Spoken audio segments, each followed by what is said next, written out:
Aloo curry మీరు ఎప్పుడైనా ఇలా ట్రై చేశారా? సింపుల్గా చేసుకోవచ్చు. ఎలా చేయాలో చేసి చూపిస్తాను, ఒకసారి ట్రై చేయండి. దీనికి కావాల్సిన ఇంగ్రీడియంట్స్ పెద్ద ఐటమ్స్ ఏం కాదండి. పచ్చిమిర్చి, కరివేపాకు, ఆనియన్స్, ఉడకబెట్టుకున్న ఆలు. ఈ ఐటమ్స్తో టేస్ట్గా ఎలా చేయాలన్నది నేను చేసి చూపిస్తాను. ఒకసారి మీరు కూడా మీ ఇంట్లో ట్రై చేయండి. కొంచెం అల్లం వెల్లుల్లి పేస్ట్ కూడా వేయాలి. గరం మసాలా కూడా కొంచెం లైట్గా వేసుకోవాలన్నమాట. దీని ప్రాసెస్ నేను చెప్తాను. సింపుల్గా మీరు కూడా ట్రై చేసి మీ ఇంట్లో వాళ్ళకి పెట్టండి. ఆయిల్ బాగా కాగిన తర్వాత ఆయిల్లో కొంచెం పోపులు వేయాలన్నమాట. కొంచెం జీలకర్ర,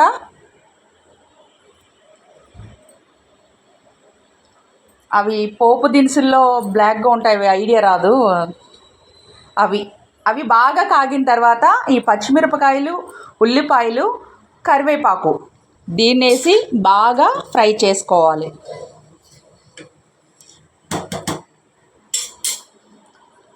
చాలామంది చాలా టైం పడుతుంది అనుకుంటారు, కానీ టేస్ట్ కూడా ఉండదు. కొన్ని అంటే అందరూ వండుతారని కాదు, కొందరు గాబరా వండుతారు కదా. సింపుల్గా కొన్ని ఐటమ్స్ తోటే చాలా టేస్ట్గా చేసుకోవచ్చండి.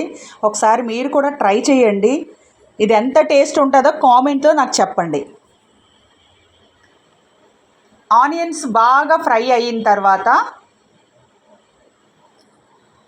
ఇంకొంచెం ఫ్రై అవ్వాలి.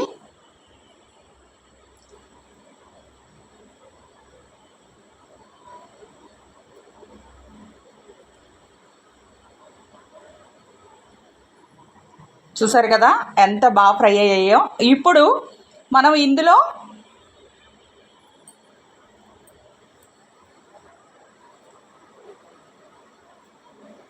సాల్ట్ వేసుకోవాలి.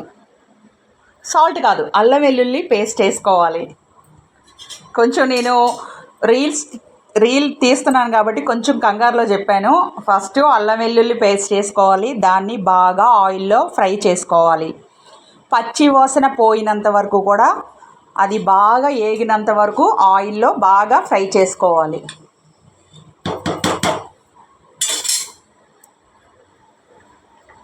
చూసారు కదా అల్లం వెల్లుల్లి పేస్ట్ బాగా ఫ్రై అయ్యింది. ఇప్పుడు తగినంత సాల్ట్ వేసుకోవాలి, అంటే ఉప్పు. మీరు ఎంత తింటే అంత, ఎక్కువ కాదు, కొంచెం. దాంట్లోనే కారం కూడా వేసుకోవాలి.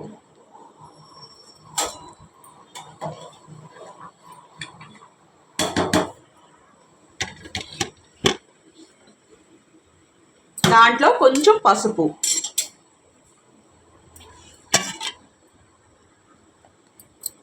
ఇప్పుడు ఇది కొంచెం ఫ్రై చేసుకోవాలి.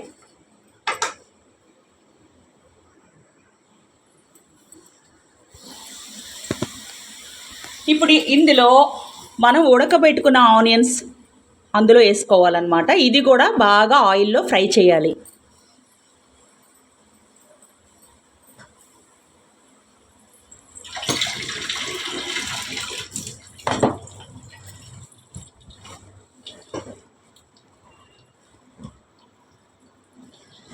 ఈ ఆయిల్లో ఆలు మసాలా పట్టినంత వరకు ఆయిల్లో ఫ్రై చేసుకోవాలన్నమాట. అప్పుడు ముక్క తింటే చాలా టేస్ట్ ఉంటుంది అన్నమాట. చాలామంది ఏంటంటే దీంట్లోనే గరం మసాలా కూడా ఒక టీ కొంచెం, మరీ ఎక్కువ కాకుండా కొంచెం గరం మసాలా వేసుకోవాలి.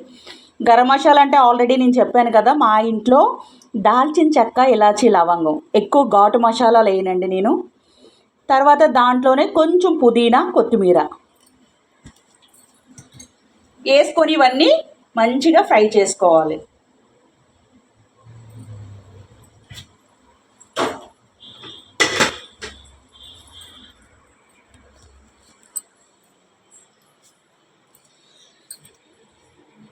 మూత పెట్టుకొని కొంతసేపు మగ్గించుకుంటే మసాలా బాగా పడుతుంది అన్నమాట ముక్కకి. చూసారు కదా బాగా ఉప్పు, కారం, గరం మసాలా బాగా ముక్కకి పట్టింది.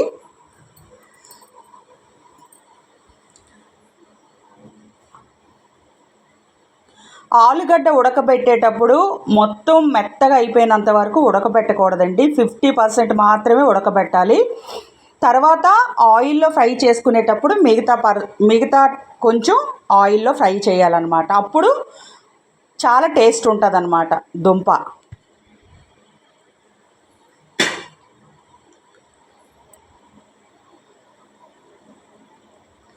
ఇలా ఆయిల్లో ఫ్రై చేస్తే మనం తినేటప్పుడు కూడా చాలా టేస్ట్ ఉంటుందన్నమాట.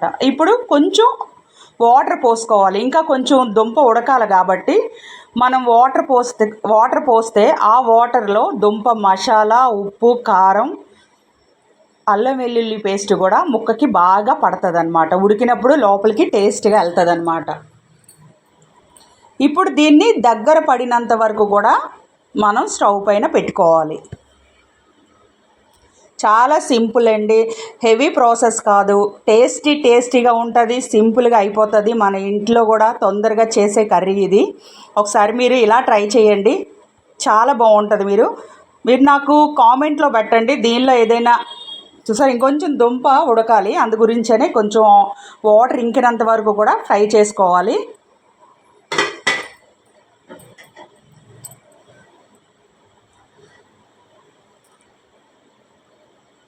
పైకి ఆయిల్ తేలింది, కారం పైకి వచ్చింది, గ్రేవీ కూడా చిక్కబడింది. చూసారు కదా, ఇది వెజ్ బిర్యానీలోకి కానీ, చపాతీకి కానీ, రైస్కి కూడా చాలా బాగుంటుందండి. ఒకసారి మీరు కూడా మీ ఇంట్లో ట్రై చేయండి, మీ ఫ్యామిలీ మెంబర్స్కి పెట్టండి. అయిపోయింది, చిక్కగా అయిపోయింది. చూసారా గ్రేవీ. చాలామంది ఎక్కువ మసాలాలు, తర్వాత కొబ్బరి, ఇవి అవి అన్నీ కలిపి ధనియాలు, జీలకర్ర అన్నీ వేసేస్తారు, పెద్ద టేస్ట్ ఉండదు. ఇలా చేసి చూడండి, చాలా టేస్ట్ ఉంటుంది. మళ్ళీ మీరు ఇలాగే చేసుకోవాలనుకుంటారు, అంత టేస్ట్ ఉంటుంది అనమాట. నేను ఎప్పుడు మా ఇంట్లో ఇలాగే చేస్తూ ఉంటాను. మీరు నాకు సపోర్ట్ చేయండి ఫ్రెండ్స్, మంచి కర్రీస్ పెడతాను నేను. థ్యాంక్ యూ అందరికీ.